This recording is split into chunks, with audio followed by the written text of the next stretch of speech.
Bon dia, estem al Parc 11 de setembre amb els acampats d'Esplugues. Qui sou els indignats d'Esplugues? Primer de tot, dir que nosaltres tres no som representants o representatius de tot l'ampli espectre de la gent que participa de tot aquest procés i de tots els espais que hem creat. A partir d'aquí, els acampats i l'assemblea són persones individuals que ens hem unit a l'assemblea per lluitar per uns objectius comuns. Cal dir que aquesta assemblea és oberta a tothom, que tingui ganes, que comparteixi els nostres objectius i de fet s'ha de dir que hi ha tot tipus de persones en aquesta assemblea. Hi ha joves, hi ha gent gran, hi ha nens, hi ha gent que mai havia estat implicada en cap moviment anterior i bé, sorgim des del 15M, igual que totes les altres acampades i assemblees que hi ha arreu del territori. I estem aquí acampats d'Esplugues bàsicament perquè creiem que és necessari que es faci visible que tota aquesta indignació i aquestes protestes no només estan en punt central, sinó que estan a totes les ciutats i barris tant de Catalunya com de l'estat espanyol. I a partir d'aquí, la nostra idea és fer una lluita tant a nivell global, compartint amb tota la resta d'assemblees, com a nivell local, Esplugues, que és el que ens afecta més directament. Què veniu a reivindicar amb la vostra acampada al Parc 11 de setembre?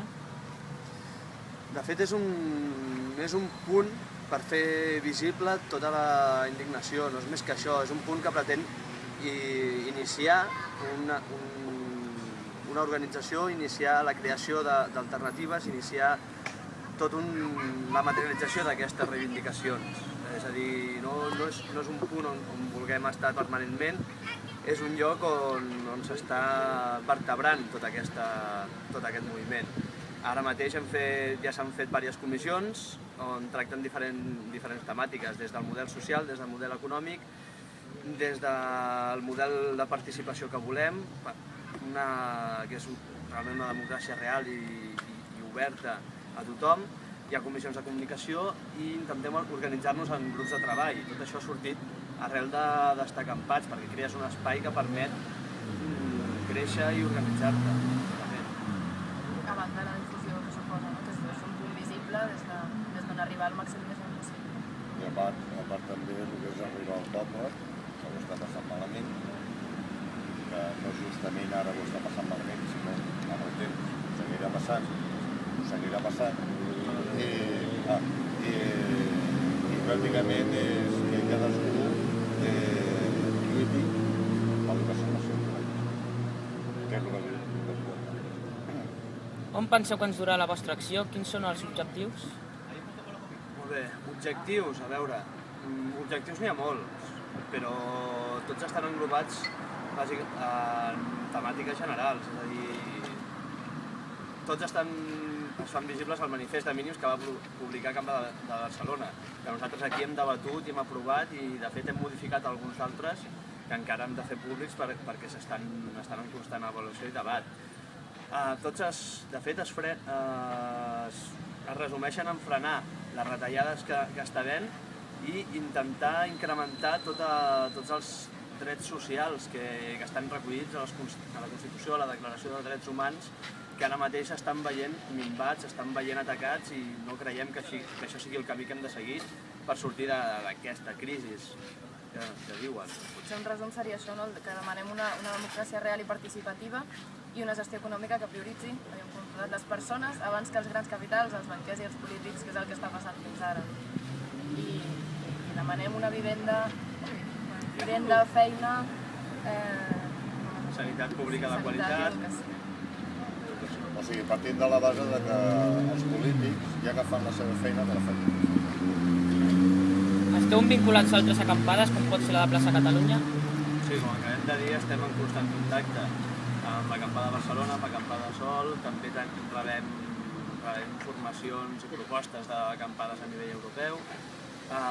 Sobretot les vies de comunicació és per xarxes socials virtuals, ja sigui Facebook, Twitter i blogs.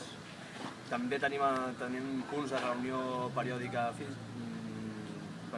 sobretot amb l'Assemblea del Baix Llobregat, on intentem coordinar les assemblees de tots els pobles i després anem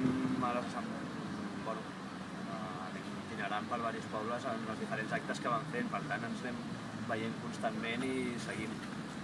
Bàsicament creiem que és molt important actuar a nivell local, però sense una coordinació a nivell global tampoc es pot aconseguir tot el que volem. I per tant, li donem molta importància a la coordinació a nivell de Baix Llobregat i després més àmpliament. Quina opinió us mereix els fets succeïts davant del Parlament el passat 15J? A veure, és un tema un tant delicat. L'opinió és molt clara. Vull dir, la consigna estem d'acord amb l'acte que es va fer. Anar al Parlament i intentar frenar tot aquest seguit de retallades que es manifestaven en el pressupost que es va aprovar. Aleshores, a partir d'aquí, és molt difícil, extremadament difícil, controlar accions que ben bé no han estat decidides per assemblea. És molt difícil controlar que un grup dins de 2.000 persones no arribi i llenci una pedra. Després vas i els intentes frenar. Realment és difícil. El que passa, nosaltres a partir d'aquí hem elaborat un manifest condemnant tots els tipus de violències, però s'ha de tenir en compte que això té un motiu. Vull dir que si aquesta gent està tan desgastada i està tan cremada, que té aquesta reacció violenta, s'entén que és una reacció a la violència no física, però sí econòmica, sí social, dels polítics en tant que estan retallant tots els drets que teníem fins ara i més. O que això s'està fent... No ho sé, és normal que surtin aquestes actituds quan estan pressionant tant la societat. No creiem que sigui vàlid ni sigui positiu, perquè en tot cas s'ha de mantenir la serenor i hem de ser un moviment pacífic com des del principi ho hem sigut.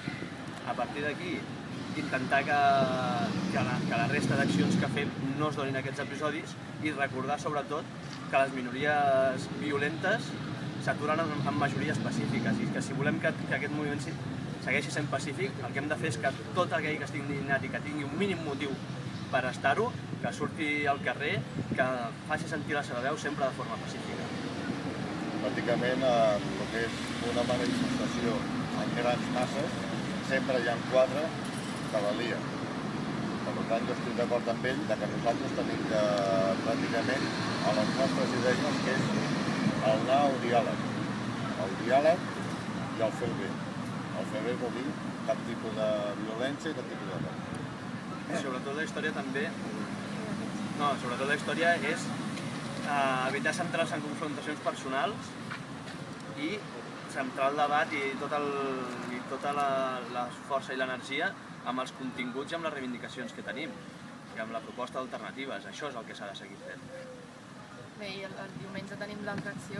Hi ha altres accions en què jo crec que es veurà quin caire realment té aquest moviment i que no ens sentim representats en les persones que va passar el que va passar, que tothom va veure, que van haver-hi accions violentes, no ens sentim representats per això i el que hem dit, no hi ha un manifest on condemnem explícitament tota classe de violència.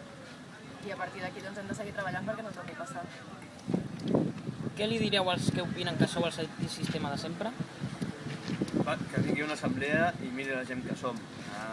Aquest moviment, jo personalment he estat activista per molts tipus de moltes accions fa anys i mai havia vist un espectre tan ampli de gent. Joves que fins ara no s'havien mobilitzat, persones més grans que s'havien desvinculat de les reivindicacions socials. És a dir, realment és molt ampli i per comprovar-ho l'únic que pots fer és venir als espais de trobada i veure de què es parla i veure la gent que està parlant, que és molt diferent als antisistema de sempre. On podem seguir informats sobre el vostre moviment? Tenim diferents canals d'informació. El més important sobretot és el virtual, és a dir, tenim la web, que és esplugues.wordpress.com. Hi ha un grup de Facebook, que és Esplugues també n'estem farts, i a partir d'aquí hi ha diferents punts d'informació repartits pel poble on anem penjant els cartells dels actes que fem. I sobretot el punt físic, que són les assemblees de dilluns, dimecres i divendres al Parc 11 de setembre. Parleu-nos de la vostra propera acció. La propera acció, com ha dit, abans de la manifestació a nivell internacional que s'ha preparat pel dia 19, Demà mateix tenim una xerrada sobre accions no violentes i sobre resistència pacífica, com tenim xerrades cada dissabte a les 10 del vespre. I ja es fan totes aquí l'11 de setembre. A partir d'aquí també hi ha la del 19, que l'acabem de dir, i un seguit d'un cicle de xerrades que s'està preparant. Es parlarà sobre decreixement, es parlarà sobre l'esgotament de recursos del planeta, es parlarà sobre sobirania alimentària, es parlarà sobre alternatives de consum, temes de sanitat i tot el que està succeint. I a part d'això també estem fent accions més productives que es materialitzen. Estem intentant, en contacte amb diferents cooperatives, estem intentant crear una xarxa de resistència al desnonament. Estan fent molts projectes que requereixen molta implicació i sobretot gent que tingui ganes d'estallar i de construir alguna cosa més del que ens està donant el govern actual. Què opineu del seguiment rebut pels medis de comunicació? El seguiment rebut pels medis d'educació? Jo aquí puntualitzaria dues coses. Després del 27 de maig, hi havia les premses demostraven un caire d'un tipus d'un altre amb molts punts de vista diferents. El curiós no deixa de ser que després del 15 de juny les premses tenien gairebé un discurs unitari. No sé, això per algun periodista deu ser una classe magistral de discurs únic que és, si més no deixa de cridar l'atenció. Trobo que és bo que es faci un seguiment de tot aquest moviment, però l'interessant no és les accions puntuals que poden ser molt cridaneres. L'interessant és que es faci un seguiment dels continguts i de les reivindicacions. Nosaltres estem a punt de portar les nostres reivindicacions a l'Ajuntament. A molts altres llocs estan a punt de portar les reivindicacions tant al Parlament com al Congrés. I això hauria de ser la notícia, no 4 gamberros que foten l'animal. La notícia és que hi ha un seguit de gent que està sensibilitzada i vol anar endavant. Vol anar endavant i això no implica fer un govern alternatiu o ser totalitarista, cosa que ens estan titllant. El que implica és donar una alternativa, fer-la palesa i materialitzar-la. I la via per la qual s'aconsegueixi serà per la via dels polítics si entren en raó. Si entren en raó serà per la via de crear alternatives complementàries als espais que hi ha actualment. No pretenem ser en cap moment un altre poder en joc. No, el que volem és crear espais perquè les persones puguin viure. En teoria, el que penso jo, igual com ell, és a l'aspecte que la premsa pot vindre aquí lliurement i saber exactament el que estem fent. M'entens? No inventar-se notícies que no són, o perquè els mateixos polítics hagin agafat i hagin dit teniu que posar això, per què ha passat això? Cosa que no és veritat. Aquí les coses són del com són. Hi ha gent que va a fer una manifestació i hi ha gent que la va liar. Qui la va liar ja ho sabem qui són, perquè està gravat. Que la majoria són secretes de no ser contrari. El que passa que el que tenim que aprendre és que la gent, si es vol vindre a informar, que vingui aquí, que s'apunti a les reunions, a les conferències i que escolti, i amb el temps tot anirà posant. Jo vull puntualitzar una cosa, podem parlar de si són secretes o si no són secretes, però la història és que s'ha de seguir treballant independentment d'una cosa o l'altra.